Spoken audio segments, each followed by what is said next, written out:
দোস্ত শালা 3 মাস ধরে বিড়ি খাই না বুঝছেন। এই 3 মাস আগে ইতুরি বিড়ি মোটা বিড়া আনছিলাম বাজারে থেকে আইনা ঘরে রাখছিলাম। খালি এমন জোরে বৃষ্টি আইছে রাইতে আইসার সব বিড়ি গেছে ভিজা।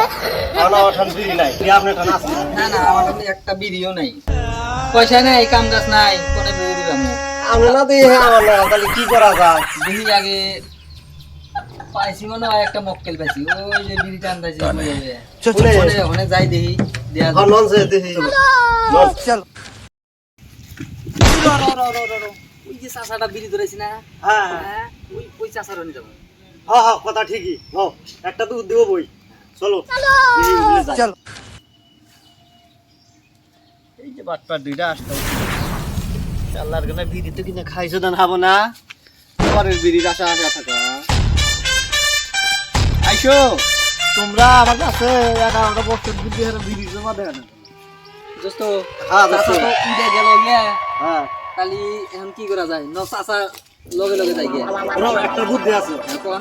বুদ্ধির মধ্যে চাচা তো গেছে, হ্যাঁ তাহলে যদি ডাইন মুড়া ফেলায় বিড়ি হ্যাঁ তাহলে আমার, আর যদি বাম মুড়া ফেলায় হ্যাঁ। তাহলে তোমার। আচ্ছা হইলো ঠিক আছে।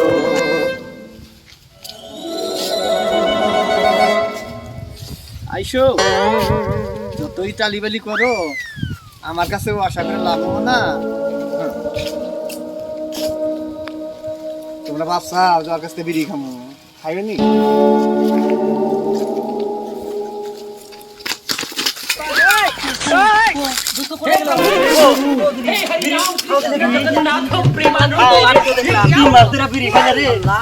কত কষ্ট করতেছি দেখো, শয়তানুলা দিয়া তুই আমার হতাম বিদায়। তাহলে তোমরা ভাবছাও যে ওর কাছ থেকে বিড়ি নিয়ে আমরা খামো নিছি আমার মা।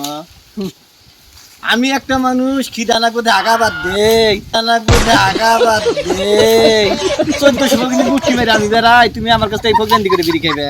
বিড়ি খাওয়া তো হস্তা পাইবো না।